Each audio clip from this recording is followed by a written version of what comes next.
Bonjour et bienvenue à cette capsule de Recherchons les kin où l'on rencontre, dans le cadre du cours Plan de perfectionnement en sciences de la santé, des chercheurs et chercheuses diplômés en sciences de l'activité physique afin d'explorer les différentes avenues de carrière post-académique possibles. Aujourd'hui, je rencontre Joanne Gilbert, qui est travailleuse autonome et a fondé l'entreprise Imparfait en santé.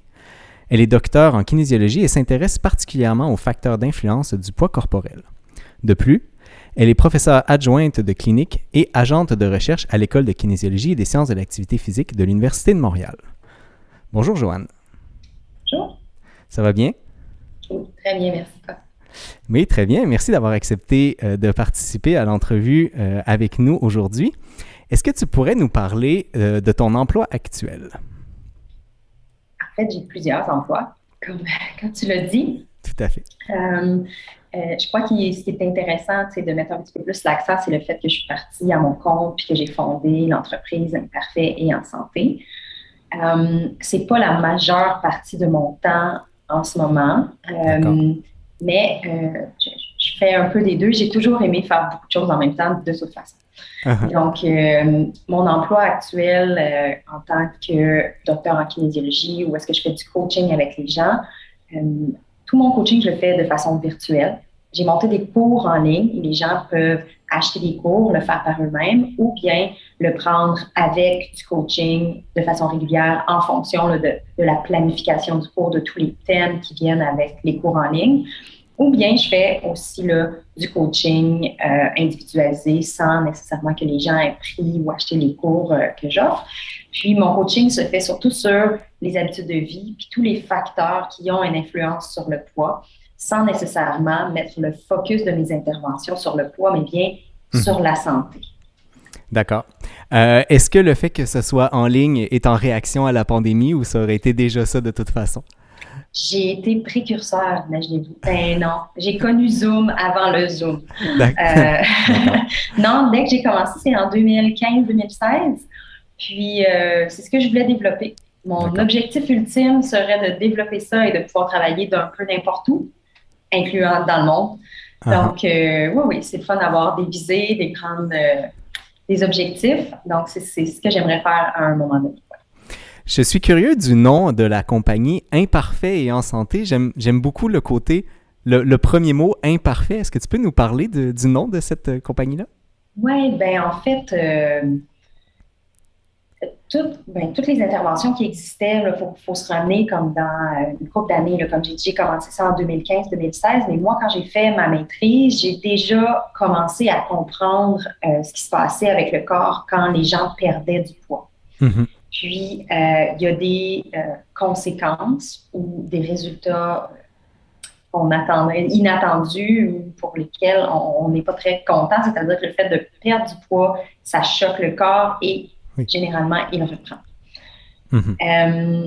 Puis, ce qu'on nous vend, ce qui est sur le marché, du moins il y a quelques années, maintenant ça change tranquillement, mais c'était perdre de poids à tout prix, peu importe la santé, peu importe le résultat santé, tout ce qu'on voulait, c'était le résultat poids, puis on se foutait un peu de la santé. Donc, pour moi, ça n'a aucun bon sens. Puis, ce qu'on prônait beaucoup, c'était le corps parfait. Donc, les abdos parfaits, le ci, le ça. Pour moi, ça va à l'encontre même de la définition de la santé, c'est-à-dire du bien-être physique, mental et social. Donc, il faut accepter une part d'imperfection de notre corps, aussi...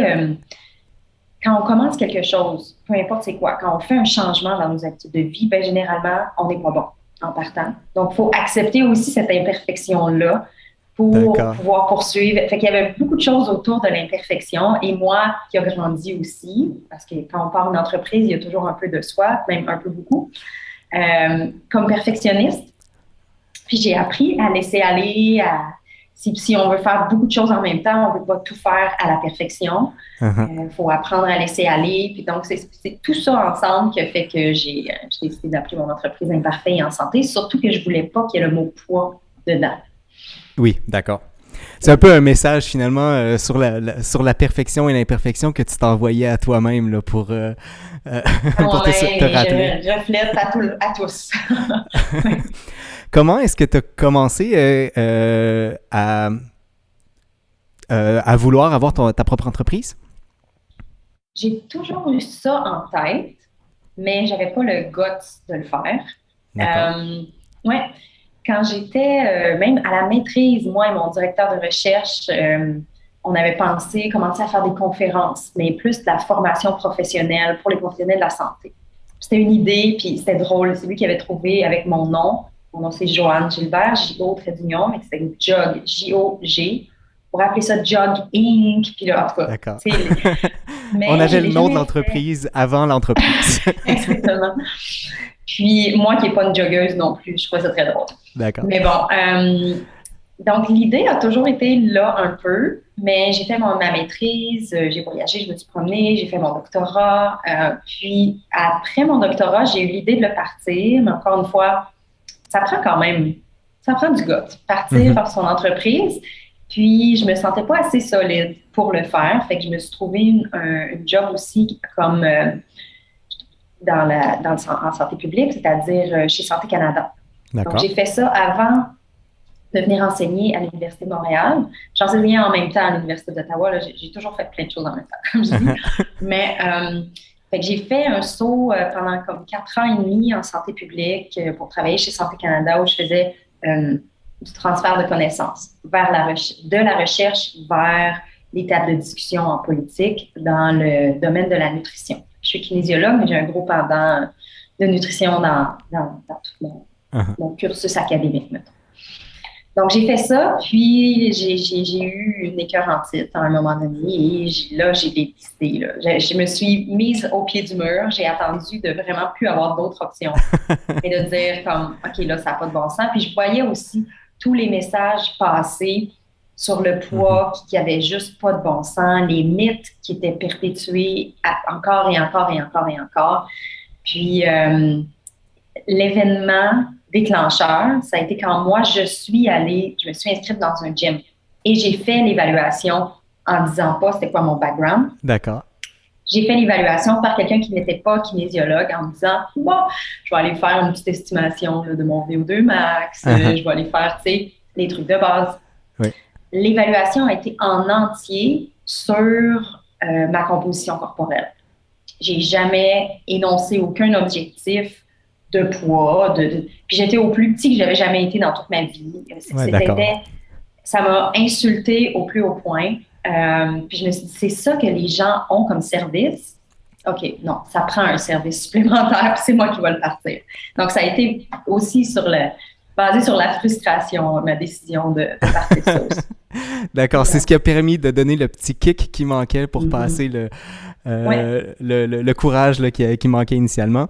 Tu sembles ouais. avoir des intérêts effectivement complètement variés. Ça ressemble à quoi une journée dans la vie de Joanne Gilbert? Wow. Il y a beaucoup de choses dans ma tête. Il y a beaucoup de compartiments, dans le fond. OK. Comme je l'ai dit, tu sais, j'ai mes clients, j'ai 3 adresses courriel. Déjà, j'ai mon adresse perso, j'ai mon adresse Imparfait et en santé, puis j'ai mon adresse U-Montréal. Fait que déjà, j'ai à remplir, répondre à tout le monde. Uh-huh. J'ai les médias sociaux. Je suis pas beaucoup sur les médias sociaux parce que j'ai pas assez de temps. C'est ça. Quand on décide de partir d'une entreprise, soit on a du temps, soit on a de l'argent. C'est malheureux, mais c'est comme ça. Uh-huh. Donc, mon travail à l'Université de Montréal, je l'adore. J'aime ça enseigner, j'aime ça. Puis, mais aussi, on ne se le cachera pas, c'est ce qui me permet aussi d'avoir plus de sous parce que je ne roule pas sur l'or avec Imparfait et en santé. Il faudrait que j'accorde plus de temps ou que j'ai un peu plus de coaching en marketing. Mhm. Pour les gens, je le recommande fortement. Les gens qui veulent partir en business, le nerf de la guerre, c'est vendre. Puis on Mhm. n'est pas formé pour ça, mais pas du tout, là, en faisant. Puis il faut apprendre à se planter aussi. Puis Faut quand on être est à imparfait. l'école, exactement. Il faut apprendre à se planter rapidement, c'est-à-dire, OK, j'essaie quelque chose, ça ne fonctionne pas. Bon, mais j'essaie, tu sais, je me retourne de bord, puis j'essaie tout de suite un autre affaire. Tu sais, je ne suis pas en boule en dessous de mon bureau pendant 2, 3 jours, un mois, à me dire, bon, mais je ne suis pas bonne, ça n'a pas marché. Fait que ça, c'est quelque chose, ça fait partie effectivement de l'imperfection. Mais pour quelqu'un qui veut partir une business, il faut avoir ce cran-là. Puis, c'est pour ça que moi, c'est ma sécurité à quelque part avec l'université. Puis c'est quelque chose que j'aime de toute façon. Puis, ça me permet d'avoir mon entreprise. Mais pour revenir à mon horaire, là, c'est un peu décousu, effectivement. Puis ça m'arrive de travailler le soir, ça m'arrive de travailler les fins de semaine, de trouver des moments où je suis capable de voir mes clients. En plus, tu sais, de l'organisation de mes cours, de répondre aux étudiants. Fait qu'il y a beaucoup de choses. J'essaye le plus possible de compartimenter puis de ne pas trop voir ça comme une montagne. D'accord. Et est-ce qu'à travers ça, tu réussis à avoir des temps pour toi? Oui, il y a des périodes où j'ai pas réussi. D'accord. Je vais être honnête. Il y a des périodes où j'en ai trop pris.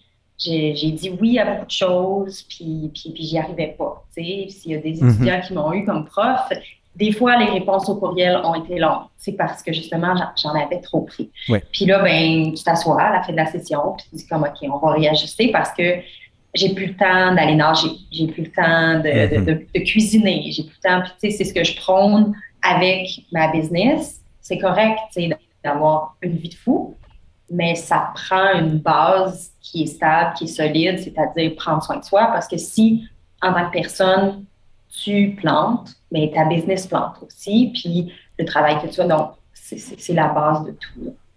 Se connaître et connaître ses limites, finalement. Exactement. Puis connaître ses forces aussi. Et ses forces, exactement. Savoir où aller, finalement, pour être au mieux dans son environnement.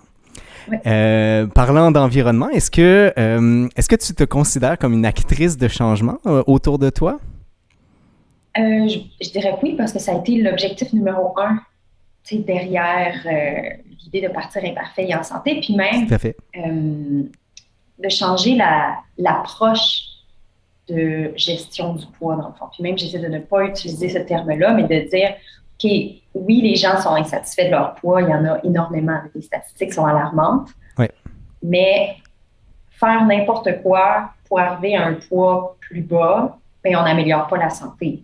Mais si l'approche est de focaliser sur la santé, puis que les habitudes de vie changent, bien, la conséquence va être assurément une amélioration de la santé et souvent un ajustement du poids, puis les gens vont tomber à leur poids naturel, c'est-à-dire de ne pas être en train de se battre contre son corps tout le temps. Donc, cette approche-là, pour moi, elle est malheureusement novatrice. C'est-à-dire, si on veut améliorer la santé, pourquoi ne pas se concentrer sur la santé, ce qui semble plutôt simple. Mais c'est ce que j'enseigne aussi. Donc, avec l'entreprise, c'est ce que je veux faire, mais aussi avec les étudiants, l'approche, dès que je parle de gestion du poids, dès que je parle aussi de discrimination liée au poids, c'est des thèmes qui n'étaient pas nécessairement abordés quand moi j'étais aux études, mais que depuis plusieurs années, on n'a plus le choix, il faut en parler. Puis il faut que les étudiants soient aussi, faut que les censures soient plus aiguisées. Il ne faut pas créer plus de problèmes finalement. On veut aider les gens, bien, il y a des choses qu'il faut faire, puis il faut les faire bien. En tout cas. Fait que je pense que oui, je l'espère. Mais tu parles justement d'être aiguisé par rapport aux étudiants. Si tu avais quelque chose durant ton parcours académique que tu gardes aujourd'hui, ça serait quoi? Genre, que ce soit un cours, une compétence acquise? Bien, la première chose qui me vient en tête, moi, c'est l'approche de mon directeur. Que j'ai eu le même directeur à la maîtrise et au doctorat, qui est Angelo Tremblay. Je veux le nommer parce que c'est un homme magnifique. Cette personne-là allait s'entraîner à tous les midis. Lui, il faisait des conférences internationales, avait un labo énorme. Puis, on faisait des running meetings, des training meetings avec lui à tous les midis à 11 heures. Il était soit au gym, soit dehors, parti courir, avec des étudiants ou tout seul. Puis, c'était son rythme de vie et c'est ce qui a beaucoup teinté ma façon de travailler, mais aussi maintenant ce que j'essaie de donner comme exemple aussi auprès autant de mes clients qu'auprès des étudiants. T'sais. Donc, pour moi, ça a été quelque chose d'important, quelque chose qui a une vie, tu sais, il y a quand même une vie assez mouvementée. Là, très occupée. Très impliquée, exactement. Puis il réussissait à le faire. Puis pour lui, c'était comme quelque chose qu'on ne devait pas changer dans sa vie. On n'allait pas troubler ça. C'était couler dans le béton, puis aller s'entraîner. Fait que pour moi, ça, c'était de mettre les bottines et les babines à la même place. Ça me rappelle une histoire où les gens doivent placer leurs priorités dans le temps avant de commencer à placer d'autres choses et il faut avoir dans les priorités également des choses pour soi. Ben oui, on est en kinésiologie, tu sais. C'est malheureux, mais on a tendance parfois à bouger ce bloc-là quand on le sait très bien. Là. Alors qu'on le sait, exact. Et sinon, toujours dans tes années académiques, est-ce que tu penses à des choses à l'extérieur même du domaine académique sur lesquelles tu aurais fait qui te sert encore aujourd'hui? Si tu es allé chercher des compétences, tu parlais tout à l'heure de marketing, est-ce que tu as commencé à faire ça à l'époque ou ça a été plus tard? Alors, ça a été vraiment plus tard. Puis, je dirais que c'est là où je reviens sur quelque chose que j'ai déjà dit, mais quand même, j'aime mieux le souligner, apprendre à se planter. Dans le milieu académique, tu ne l'apprends pas. Uh-huh. Parce que ce qu'on veut, c'est que tu aies toujours les meilleures notes. C'est toujours dans la performance, dans vouloir exceller. Puis quand tu te plantes, ben tu as manqué ton cours, fait que tu n'as pas vraiment un moyen de te revirer de bord puis de relever les... Tu sais, c'est pas comme ça que ça fonctionne. Tu as juste baissé ta note. Uh-huh. Fait que c'est pas un milieu où on apprend à se planter. Tout à fait. Puis, c'est important dans la vie. Mais je suis curieux, est-ce qu'il y a des endroits dans ta vie où tu t'es planté en disant « Oui, ben voici, j'y viens d'apprendre quelque chose » ? Oui. Ma première expérience où je me suis sérieusement plantée, c'est comme serveuse. Pour moi, je sais pas, mon cerveau ne fonctionne pas comme quelqu'un qui est bon pour servir aux tables. Je sais pas ce qui manque dans mon cerveau, mais pour moi, je suis toujours comme une poule pas de tête. Il n'y a rien à faire. Je veux trop plaire aux gens, je veux trop être fine, puis là, j'oublie. Nul. Je l'ai essayé 3 fois. J'ai quand même essayé 3 fois. J'aime la persévérance. Oui. Je l'ai fait en anglais en plus pour essayer d'améliorer le duo était une horreur. Mais oui, je me suis plantée. Puis, je suis partie aussi dans un voyage humanitaire en Afrique qui m'a fait perdre plusieurs couches de rose dans mes lunettes, c'est-à-dire comme, OK, ça ne fonctionnait pas ce projet-là. J'étais le pion du Canada qui a été envoyé en Ouganda pour des raisons politiques. Donc, tu sais, je l'ai trouvé dur. Là, je fais bien des blagues, c'est correct, là, mais à 25 ans, je ne la trouvais vraiment pas drôle. Je l'ai trouvé dur quand je suis revenue, de comprendre tout le contexte, d'avoir été dans ce milieu-là, de rien avoir réussi vraiment à faire sur le terrain parce qu'il n'y avait pas vraiment de projet.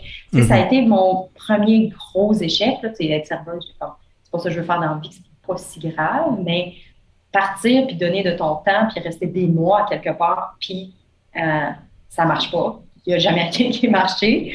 C'est un autre niveau d'échec, je dirais. C'était les premiers temps où est-ce que là, j'ai fait « Wow, OK, je ne suis pas une petite fille parfaite. Il y a des choses que je ne réussirai pas dans la vie, puis c'est pas grave. » Pour ça que je disais tantôt, connaître ses forces, c'est aussi important que connaître ses faiblesses aussi. Parce que tu t'en vas vers la direction où est-ce que tu es bien, puis tu sais que tu peux contribuer parce que c'est ta force, puis que c'est... Pour moi, je trouve que ça, c'est apprendre aussi, partir voyager, partir faire d'autres choses que juste être à l'école. Je pense que c'est là où on grandit aussi. Bien, je trouve que c'est un excellent message à garder pour les étudiants. Apprenez à vous planter et faites-le dans un contexte où ça va être pertinent pour vous, probablement. Oui. Ben, merci, Joanne. Je rappelle que je t'ai rencontré tu es travailleuse autonome et fondatrice de Imparfait en santé. Merci beaucoup d'avoir participé à l'entrevue avec nous. Ça me fait plaisir, merci. Et à toutes et tous, je vous souhaite une très, très bonne journée. À la prochaine.